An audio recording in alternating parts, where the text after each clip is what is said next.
வாழ்வோம் வாழ்விப்போம். பொறுமை இல்ல. நீங்க இதை நம்புனீங்க, பொறுமையா இருந்தா அப்ப உங்களுக்கு கிடைக்கணும்னா நிச்சயமா பொறுமையா இருந்திருப்பீங்க. நான் சொல்றது புரியுதா? நம்பணும், பொறுமையா இருக்கணும். நம்ம அதுக்கு மேல ஓவர்டேக் பண்ணக்கூடாது. ஞான பயணத்துல இது ரொம்ப முக்கியம்.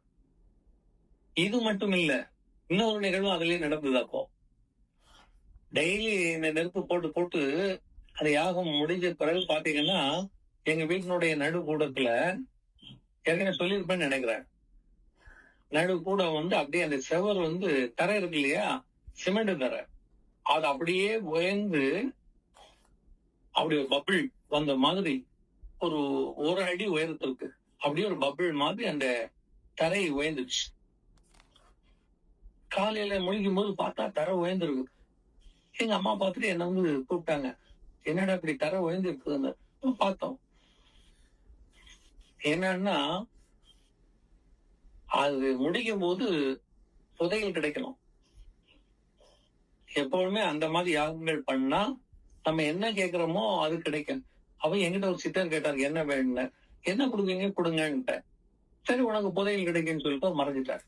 நானும் மறந்துட்டேன், இதை உங்ககிட்ட சொல்லல. காலையில பாத்தீங்கன்னா அந்த இது அப்படியே பயந்து. அப்ப எங்க அம்மா கேட்ட உடனே சொன்ன, போய் சொல்ல முடியாத, இது புதையல்மா நமக்கு. புதையலாம்? புதையல்னா தோண்டிலட கீழே பார்ப்பாங்க, இது மேல இடம் இருக்குது. ஆமா, நிறைஞ்சு கீழே விழுந்து வந்துருக்குது, வச்சிருக்காங்க. அப்ப நம்ம என்ன பண்ணணும்னாங்க, இருங்க நான் சொல்றேன், அது எடுக்கலாம்னு எனக்கு தோணி இருக்கா, எடுத்துடலாம், அது வரை வெயிட் பண்ணுங்க. அப்படியே முடியும். இப்ப எங்க வீட்டுக்கு யாராவது வந்தாங்கன்னா வாசல்ல அப்படி உள்ள வந்தாங்கன்னா வாசலுக்கு நேர நடு வீட்டுல இல்லையா, இப்படி வயந்து இருக்குது. அப்ப நான் என்ன பண்ணேன், இந்த நார்பேட்டின்னு சொல்லுவாங்க, தென்னை நார்ல பண்ணது. பெட்டின்னு தெரியுமா? பெட்டினா தெரியுமா? நார்பேட்டி, தேங்காய்லாம் சேர்ந்து எடுத்துட்டு போவாங்க இல்லையா, அந்த மாதிரி.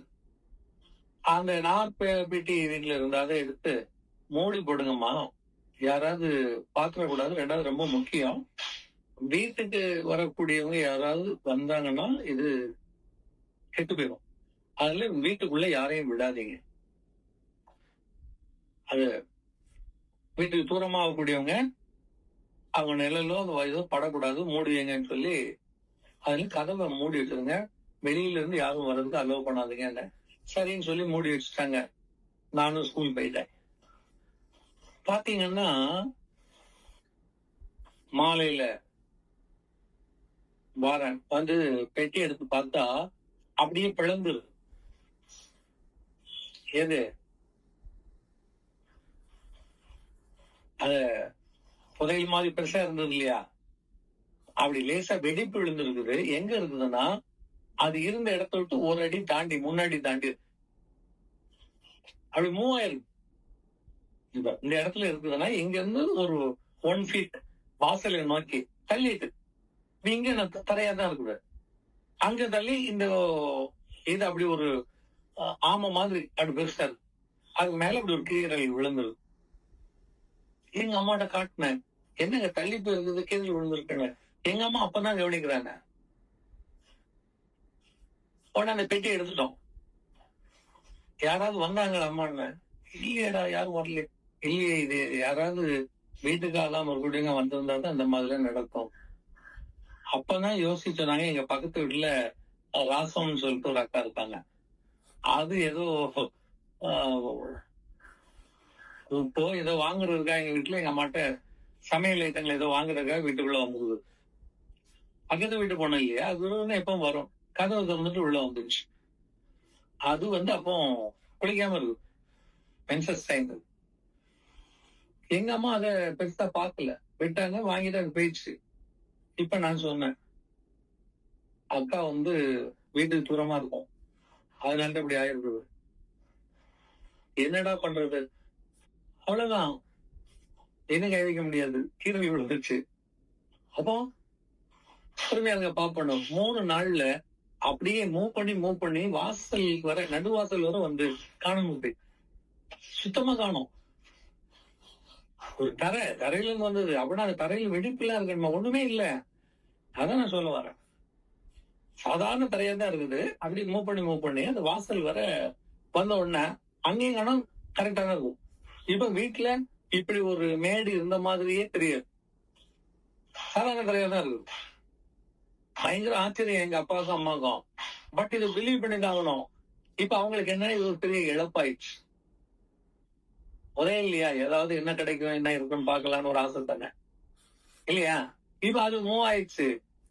என்கிட்ட கேட்டாங்க, என்னடா காணோம், வீட்டுக்கு வெளியில திண்ணையில இருக்குமானா திண்ணையில இல்ல, அவ்வளவுதான். இப்ப நான் என்ன பண்ணேன், கண்ணை பொத்தி பார்த்தா இது எங்க பாட்டி வீட்டுக்கு போயிட்டு. எங்க பாட்டி வீடு எங்க இருக்குதுன்னா, நாங்க இருக்குன்னு அடுத்த தெருல அவங்க வீடு, எங்க தெருக்கு அடுத்த தெருல. அது ஒரு 100 வீடு 150 வீடு தாண்டி இருக்கும் அடுத்த தெருல. இது பாட்டி வீட்டுக்கு போயிட்டோமான்னு எப்படிடா போவோம், ஏன்னா இங்கிருந்து அங்க மூவ் ஆகணும்னா யோசிச்சு பாருங்க.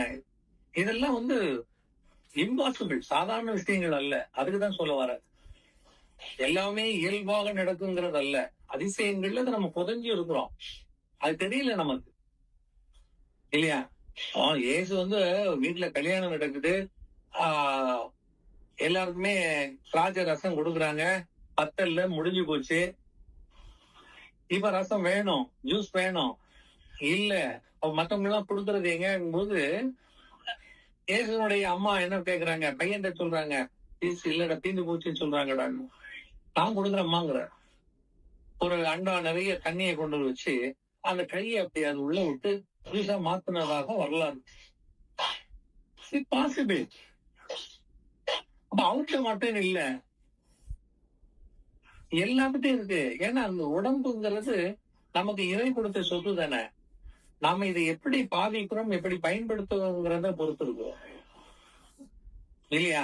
அவரே சொல்றார், எத்தனை நாள் நான் உங்க கூட இருப்பேன், நீங்களே உங்களை பாதுகாத்துக்கணும், காப்பாத்திக்கணும், அதிசயங்களை நீங்களே பெற்றுக்க வேண்டியதான் சீடர்களை பார்த்து. அப்ப இங்க பாத்தீங்கன்னா, இங்க இருந்த அந்த மேடு எங்க போயிட்டு எங்க பாட்டி வீட்டுக்கு போயிடுச்சு.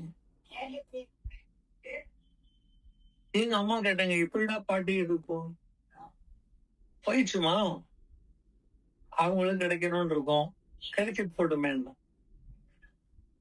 உடனே என்ன பண்ணோம், எங்க பாட்டிய வர சொன்னோம். வந்தாங்க. வீட்டுல ஏதாவது இருக்கும், ஒண்ணுமே இல்லையே, வேற எதுவும் சொல்லல. வீட்டுல ஏதாவது இல்ல, ஒண்ணும் இல்லையே, வீட்டுல ஒண்ணும் இல்லையே, நல்லதான் இருக்குன்னா அங்க வரல இதுவரை. நைட்டு படுத்துட்டாங்க. காலையில கதவை திறக்க போனா அந்த கதவுக்கு பின்னாடி, இப்ப கதவு திறக்க முடியல, கதவுக்கு பின்னாடி இந்த உயரமா இருக்கு, கதவுக்கு பின்னாடி உயரமா இருக்கு கதவு. புரியுதா? பின்னாடி பாத்தீங்கன்னா இது இருந்து கதவு திறக்க முடியாது, இடிச்சிட்டு இருக்கு. பின்பக்கம் கதவு உண்டு, புறக்கல கதவு. அதை திறந்து நேரம் எங்க பாட்டி எங்க வீட்டுக்கு வந்துட்டாங்க. ஆமா, வாசல்ல கதவு ஒட்டி ஒரு பெரிய உயரமா இப்படி அப்படி குமிஞ்சு இருக்குது. நாங்க எங்க வீட்டுல இருந்த மாதிரி. அது கேட்டோடனே எங்க அம்மாவுக்கு சிரிப்பு தான் வந்து, இங்கேயும் அப்படிதான் இருந்தது, என் வீட்லயும் வந்துடுதுன்னு நாங்க. நான் உங்கள்கிட்ட சொன்னேன், நீங்க இப்ப அதை ஒண்ணும் பண்ணாதீங்க, எதை வந்திருக்கல, ஒரு 2 நாள் பொறுங்க, நான் சொன்ன பிறகு நீங்க அதை எடுத்துக்கங்க. சரின்னு விட்டாங்க. பாத்தீங்கன்னா அடுத்த நாள் அப்படியே அங்கிருந்து ஒரு 2-3 அடி தள்ளி பின்ன வீட்டு உள்ள போகுது, மூவ் ஆகுது. ஒரு 2-3 அடி கிட்ட தள்ளி உயர்ந்தது. அதுக்கு அடுத்த நாள் நடு வீட்டுக்குள்ள வந்துச்சு, தள்ளி தள்ளி வருது. பட் முன்னாடி இருந்ததெல்லாம் நீட்டா தான் இருக்குது, அப்படியே தூக்கி வச்ச மாதிரி.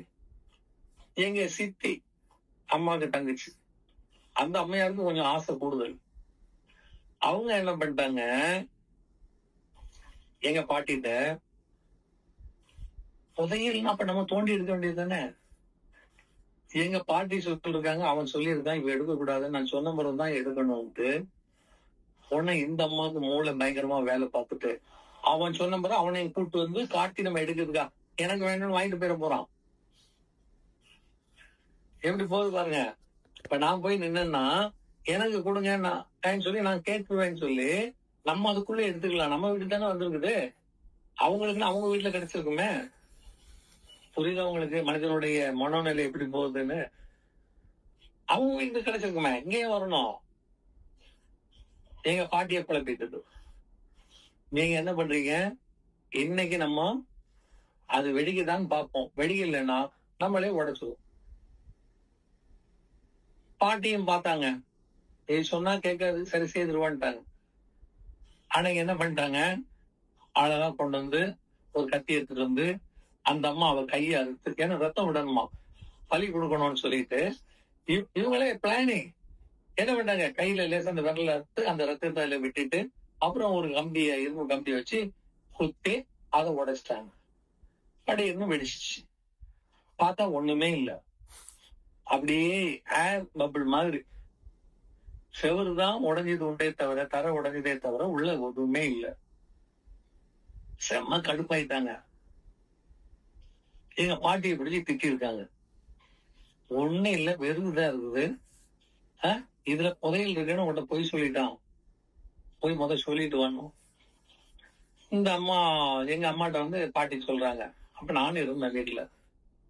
என்னன்னு கேட்டா, அப்படி நாங்க அவ உடைச்சு பார்த்தாடா, ஒண்ணு இல்ல, அப்படி தர பிளந்ததுதான் உண்டே தவிர உள்ள ஒண்ணுமே இல்லையா. கொஞ்சம் யோசிச்சு பாருங்க. நான் சொன்னது உங்களுக்கு உடைக்க சொன்னா உங்க வீட்டுல இல்ல, நான் தானே இங்க வருவோம்னு சொன்னேன். அதுக்குள்ள வந்தது இல்லையா? இங்க இருந்த மாதிரியே தான் நாங்க இருந்தது. எங்க வீட்டுல எங்களுக்கு புரியுது, அது வந்தது. அப்ப எனக்கு தெரியாம அப்புறம் தான் அந்த அம்மா சொன்னான்.